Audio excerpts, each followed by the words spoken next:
Fala galera, bem-vindo à série Estabelecendo um Ministério de Comunicação. Eu acho que a primeira coisa que a gente precisa entender é qual é o propósito da gente criar um ministério, da gente estabelecer. Qual que é o objetivo, por que a gente tem que criar isso? Porque o Ministério de Comunicação ele é muito importante dentro de uma igreja, porque é a comunicação que vai gerar ali um fluxo de trabalho, algo que fica mais claro para todo mundo entender os objetivos, né, de cada área que tu está fazendo. E eu acho que a primeira coisa que a gente precisa discernir é que nós somos comunicadores e nós temos uma missão de comunicar.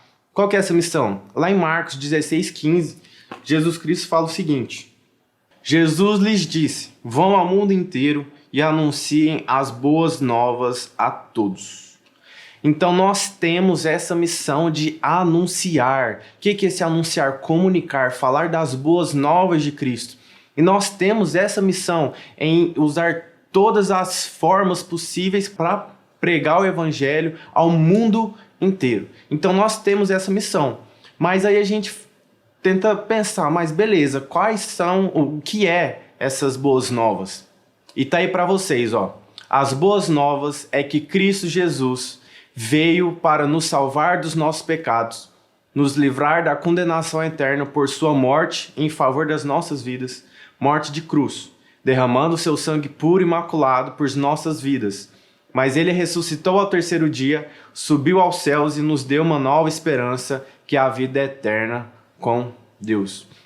Então nós precisamos levar essas boas novas, pregar aonde quer que a gente esteja, onde é que a gente for. E nós somos missionários, nós somos comissionados a essa missão de pregar o evangelho. Então, trazendo a essa responsabilidade como comunicadores do reino de Deus, nós precisamos e nós devemos usar de todas as ferramentas possíveis para pregar o evangelho. Então, no Ministério de Comunicação, o resumo é, nós precisamos pregar o evangelho, pregar essas boas novas às outras pessoas que ainda não escutaram. Olhando para a vida de Jesus, nós observamos e nós vemos que ele era um comunicador e ele trouxe a mensagem do reino aqui para aquelas pessoas naquela época.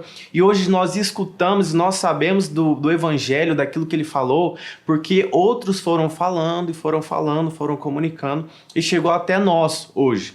E naquela época não tinha microfone, não tinha som, então ele usava das ferramentas, dos artifícios que ele tinha naquela época para que a mensagem dele ficasse mais clara, ficasse audível, porque ele falava para multidões, ele falava para milhares de pessoas. Então se ele fosse para falar só com a voz dele, às vezes as pessoas lá no fundo não iam escutar. Então nós vemos lá em Mateus 5, no versículo 1, o seguinte, ó: certo dia, quando Jesus viu que as multidões se ajuntavam, subiu à encosta do monte e ali sentou-se.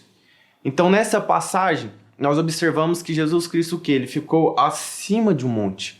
Porque quando você está acima de um monte, acima das pessoas, a sua voz ela propaga melhor. Então as pessoas milhares de pessoas, uma multidão ali, elas conseguiam escutar de Jesus Cristo as palavras que ele estava proferindo. E ele usou dessa ferramenta, né, desse artifício da natureza para que essas outras pessoas pudessem escutar também. E lá em Marcos 4, no versículo 1, outra vez a gente vê Jesus usando outra ferramenta. Mais uma vez Jesus começou a ensinar à beira do mar. Em pouco tempo, uma grande multidão se juntou ao seu redor. Então, ele entrou num barco e sentou-se, enquanto o povo ficou na praia.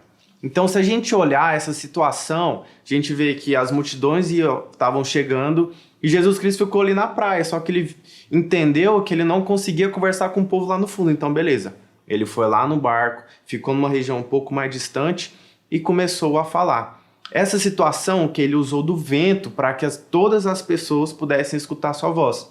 Então, Jesus Cristo também usou das ferramentas que estavam ao redor dele para que a mensagem dele ficasse mais clara, ficasse audível. Então, se Jesus Cristo usou dessas ferramentas, por que nós não podemos usar das ferramentas que nós temos em mãos, o privilégio mesmo de oportunizar outras pessoas para que outras pessoas possam escutar do Evangelho de Cristo? Então, o propósito de estabelecer um ministério de comunicação dentro da sua igreja é para que a mensagem, as boas novas de Cristo Jesus, seja clara, seja objetiva, mas que tenha um alcance grandioso e que nos próximos episódios, nessa série aqui, você possa aprender de todas as ferramentas disponíveis para que a mensagem de Cristo Jesus seja pregada dentro e fora da sua igreja.